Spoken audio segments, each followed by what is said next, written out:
see you. Election, and he's back. And he's here with us this morning to tell us why.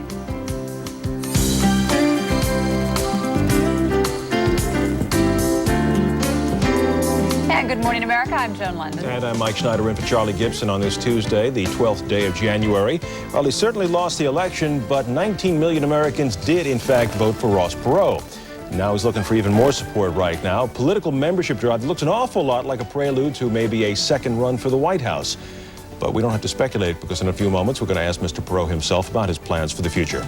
Spencer, what about your plans for the future? Lots of snow in the future, in the immediate future, Mike. 7 additional inches of snow fell in Salt Lake City yesterday, bringing the total amount of snow on the ground to 26 inches and bringing the city to a standstill. Although it will not snow today, a storm approaching the California coast is expected to produce snowfall again by Wednesday night.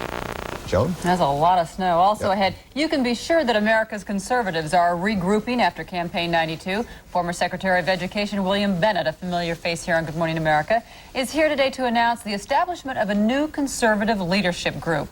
Right now, though, Lisa McCree of the ABC News overnight program, World News Now, has the news of the day. Lisa, good morning. Good morning, Joan. Good morning, everyone. They've been warned by the United Nations and scolded by the White House, but the Iraqis continue to skirt the edges of the Gulf War ceasefire agreement this morning. Another 100 Iraqi civilians went over the border into Kuwait for the third time in as many days. And Saddam Hussein is reportedly moving those anti-aircraft missiles around again in both of the designated no-fly zones. At the United Nations, there is considerable frustration. ABC's Walter Rogers has our report. The 3,162nd meeting of the Security Council is called to order. The Security Council resolution condemned Iraq's weapons-grabbing raids into Kuwait and opened the door for possible military action by the West, warning Saddam Hussein he is acting in defiance of the United Nations. Security Council President Yoshio Hatano demanded restitution. The Council demands that the anti-ship missiles and other military equipment removed by force from the 6 bunkers at Qasr in Kuwaiti territory be returned immediately.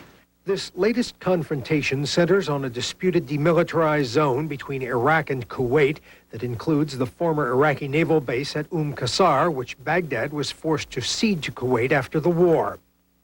Recently, scores of Iraqis crossed into Kuwait to retrieve anti-ship missiles similar to these and other equipment from the old base. Saddam Hussein's decision to conduct these cross-border raids, coupled with his refusal to permit UN aircraft to fly in weapons inspections teams, is seen by some United Nations officials as part of an Iraqi game to bluff and then back down. We are getting tired of it. We are getting frustrated. And I don't think we can wait too long. But it seemed last night the UN would prefer talk to military action. And outside of Washington, there appears little international enthusiasm to do battle with Saddam Hussein again. Walter Rogers, ABC News. And ABC's Jim Laurie joins us now live from the Iraqi capital with the latest. Good morning, Jim. Any official comment from Baghdad this morning? Not on the latest incursion, Lisa. The Iraqi position has been very consistent at the very least. They have said that they had the clearance to move into these areas by the UN. They're doing what they were entitled to do. And so they have not budged from that very clear position. Saddam has long claimed that the U.S.-Iraqi tensions have to do with George Bush's personal vendetta against Saddam. Is he continuing that line, and do the Iraqi people buy it? Yes, it is very much the line. For example, in this morning's military newspaper, once again, the Iraqis say that this whole episode is the result of George Bush's personal hatred for the Iraqis. And they say that that is not changed, but that Iraq will somehow prevail over that hatred. And they are looking forward, they say, to better relations with a new administration. All right, Jim Laurie reporting this morning in Baghdad for us. Thanks, Jim. In Washington, some tough talk yesterday from the White House spokesman Marlin Fitzwater. Fitzwater said Iraq is trying to cheat wherever possible on the Gulf War ceasefire agreement. He called that intolerable and said the U.S. military is ready to act without warning to force the Iraqis to comply with the rules. As for the president-elect, a spokesman said yesterday that Bill Clinton stands foursquare with President Bush on the White House stance towards Baghdad. But for Mr. Clinton, yesterday's focus was on the economy, specifically the financial burdens of the healthcare system. He met with his healthcare policy advisors in Little Rock, and afterward he said federal budget problems and the state of the healthcare system are very closely linked. We have to do something about healthcare costs, or the deficit will never get solved. The second thing it depends on is whether we can get enough new investment in this economy to grow at a more rapid rate. We simply cannot, no president and no Congress, in my judgment, can deal with this deficit problem solely by raising taxes and cutting discretionary expenditures. Clinton's nominee to head the federal budget office, Leon Panetta, also hinted yesterday that the proposed middle-class tax cut may be a casualty of the new higher budget deficit estimates. Well, someone else who's doing a lot of talking about the budget deficit, Ross Perot. He was back on television yesterday, and if the scene looked familiar, well, you probably remember the presidential campaign. Perot is back now with another campaign of sorts. ABC's Charlie Murphy has that story. The purpose was to kick off a membership drive for United We Stand. He didn't become a great salesman by being bashful. Write us, put in your name and address, $15 cash, check, or money order, Post Office Box 6, or call this number. It was vintage Perot. He showed the TV commercials he'll begin running January 25th and brought along his charts to talk about a favorite subject, Congress. Staff employed by the House of Representatives has been increased by 22%. All over corporate America, we're downsizing, cutting back, making it lean, mean fighting machines. Here, fat, bloated, increasing, add another floor to the gym, put in more tennis courts, keep the music going, and we, the suckers out here, just keep paying for it. He didn't criticize President-elect Clinton directly, but said the appointment of Ron Brown as Commerce Secretary was inappropriate because Brown had lobbied for the Japanese. He's a good man, but the facts are, it's kind of odd to hire people who have just been working for the other side and put them in charge of fair free trade. Why is he doing this? This is his answer. Crazy. I'm crazy for feeling so long. This is dedicated to Fitzwater and all those other wonderful people who declared me crazy. Charles Murphy, ABC News, Dallas. And more from Ross Perot coming up next on Good Morning America. I'm not going to touch that crazy reference. I'll just simply hand it to Mike and Spencer. That seems like an appropriate handoff, though, Lisa, doesn't it? Just about 8 minutes past the hour. Spencer Christian in right now. A slippery ride to work this morning. Indeed it was. We got some pretty heavy snowfall here in the New York metropolitan area. We had about, where you and I live, sort of in the same neighborhood, about 3 inches of snow on the ground. Are you in that neighborhood? I'm in that neighborhood. Let me slip in there. Well, you knew he wasn't going to stay away for too long. Ross Perot is back. Yesterday, he announced plans to convert his campaign organization, United We Stand America, into a permanent political watchdog group. And we are devoting this entire half hour to a conversation with Ross Perot, and we're glad to have you here again with us. Good to see you. United We Stand, what do you want this organization to do, and what do you want the members to do? Well, it all comes from the volunteers who, right after the election, wanted to stay together. They loved having a voice. They realized that as individuals, they had no voice. But together, they had a voice. So they asked that we stay organized, and so we're now in the process now of really getting organized in every city and town and neighborhood in the United States and building our membership, and then we will construct the electronic town hall that will give the people a voice by congressional district, so there will be no question in Washington. See, our premise is the people in Washington are good people. They want to do the right thing. If you look at what they say during their campaigns, they're saying the right thing. Then they get inside the Beltway, get surrounded by the special interest, and 6 months later, the special interests become the public. So you want to create an environment and a system, an electrical system, if you will, to continually hear from the people, and then you'll turn around and put the pressure on Washington? Is that the idea? Well, I think it's the people in Washington, once they clearly understand that the American people are strong, that the American people are willing to make fair shared sacrifice to get this country back on a sound financial footing, to put our people back to work, to do all the things we have to do as a country, then I think they will just move forward, surely, and do it. Now, We don't see ourselves as watchdogs or anything like that. We'll all get labeled, but that's the American way. We see ourselves as the owners of this country. Or as a lobbyist group for the people, No. This is the people. This is not a lobbyist group for the people. These millions of people, keep in mind, somewhere over 19 to 20 million people out of nowhere came together, and that's the largest independent vote in the history of this country. And it has little or nothing to do with me. It has everything to do with the fact that the American people want a voice in the country they own. Now, the special interests give the money to buy the television time, and the television time and the campaigns is used to tell the American people what to think, what to do, and how to vote. They don't like that. So you're giving a lot of your money to start this thing up. I certainly have been. Yes. At their request, and I'm happy to do it. But your hope is that by the membership, the $15 membership, that it will eventually become a self-sustaining... They feel very strongly it should be self-sustaining. It should be from them. And I love, and they certainly love, the fact that if millions of people come together, make a $15 a year contribution, then they have the necessary financial base to make the electronic town hall happen. What can they expect from you? Will you have a formal title? What will your role be in this I will group? do whatever they want me to do.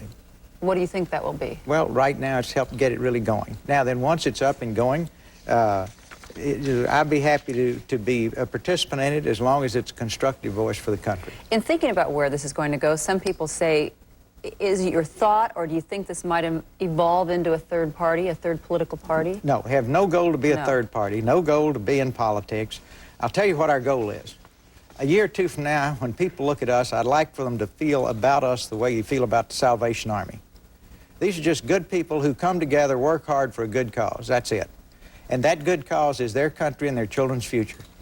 That simple. Now, I won't expect the establishment media to believe that, you know, because everybody has to be cynical, but that's what we're trying to do.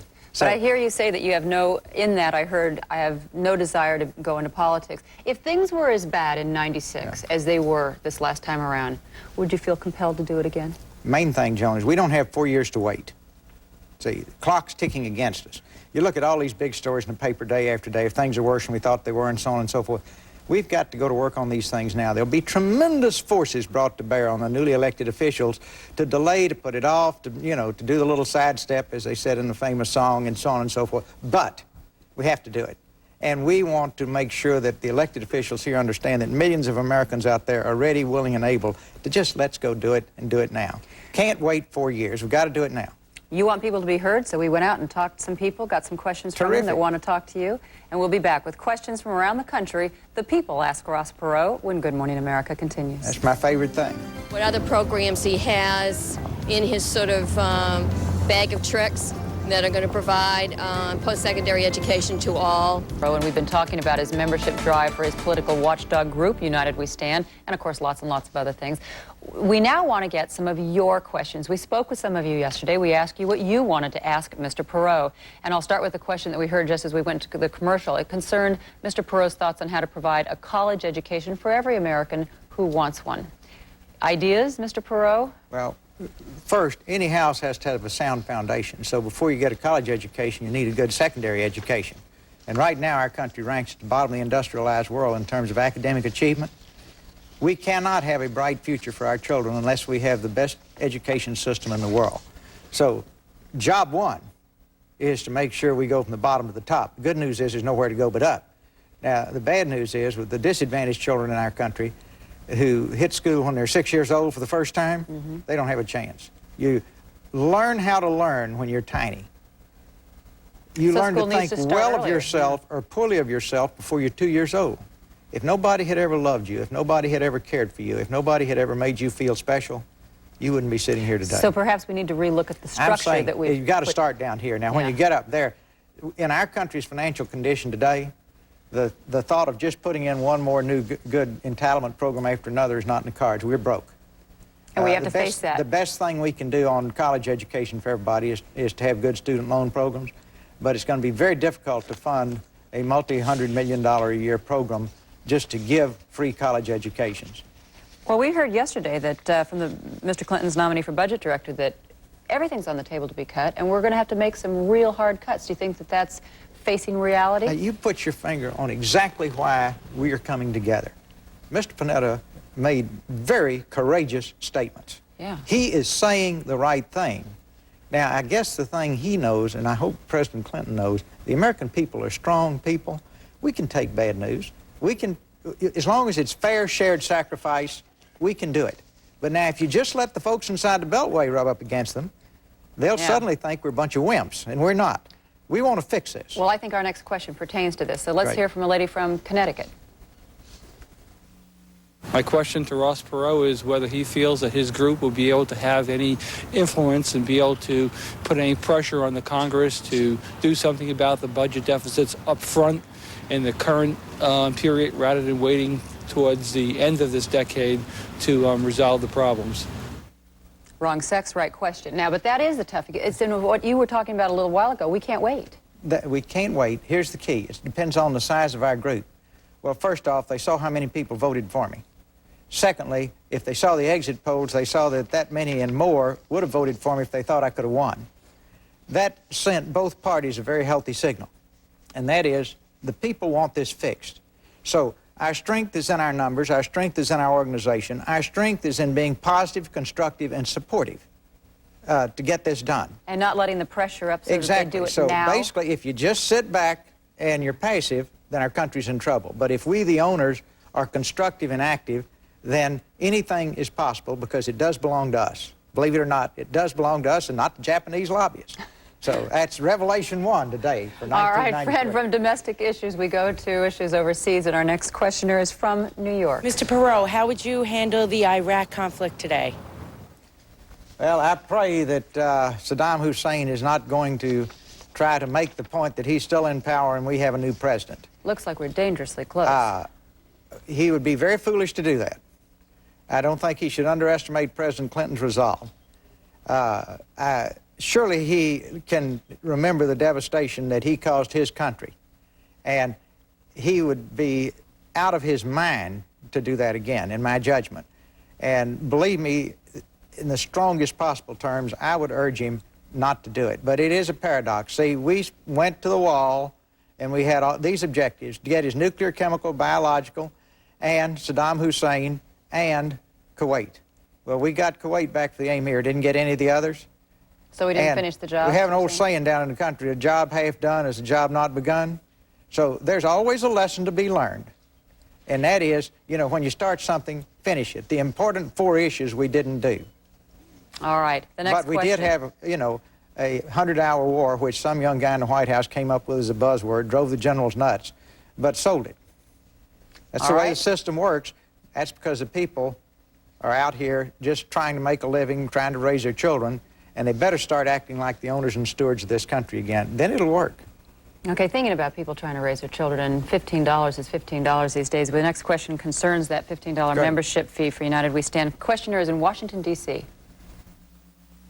Hey, if we give, are you going to stay in it for the long haul, or is it just going to be a temporary thing until things get tough and then you're going to quit on us again?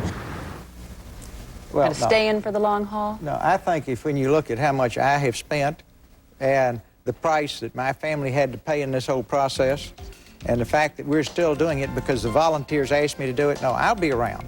All right. I'll be around. Unfortunately, I've got as to long jump as they out want right me. now. As long as they want me. But I think the saddest lesson, I guess, that I've had to learn is you really cannot believe anything you read in the newspaper, say in the nightly news.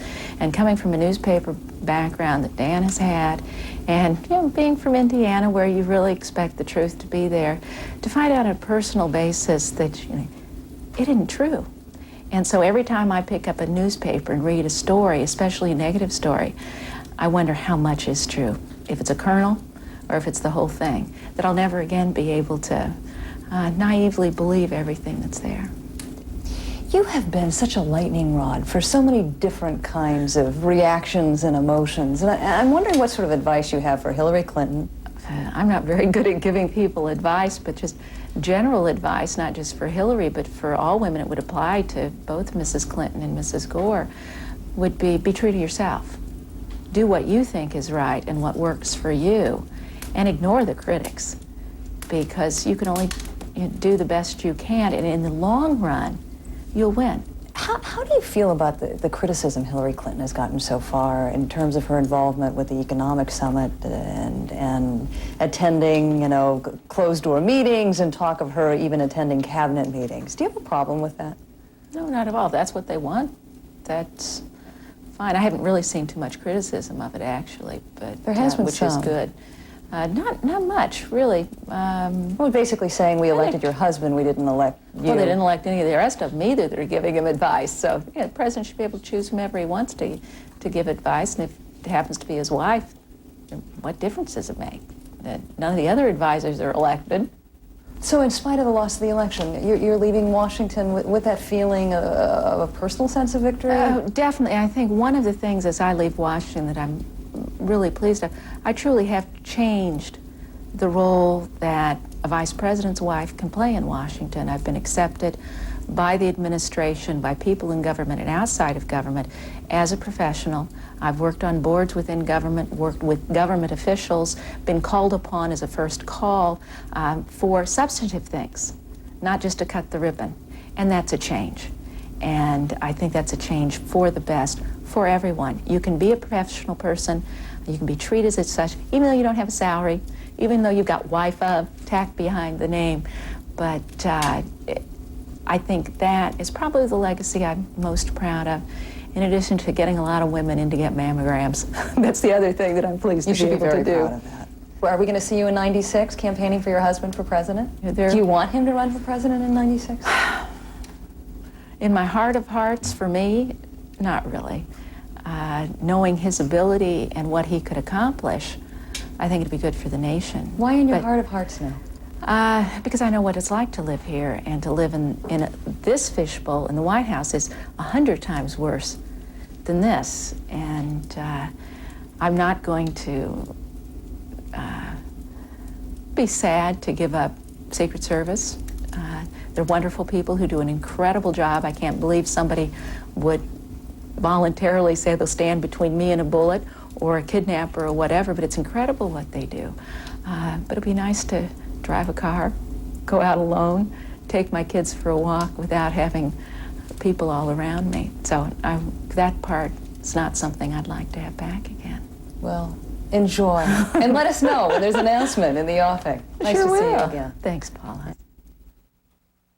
A very open Marilyn Coyle, as you can see, Harry, and feeling quite liberated by what lies ahead. She actually gets to take a job, a real job, she says, with not //life, wife of. So Marilyn Coyle off to some new ventures in Indianapolis sometime this spring.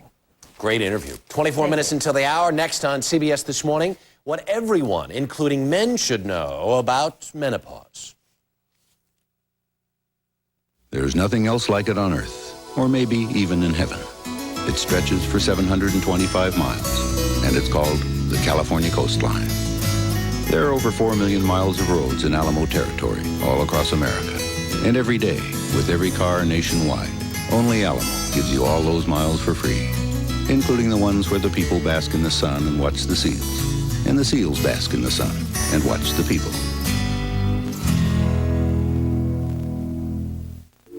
If you're paying annual fees on your IRA, if you buy mutual funds and pay loads of fees, we have an investment breakthrough for you. Now only Schwab gives you the life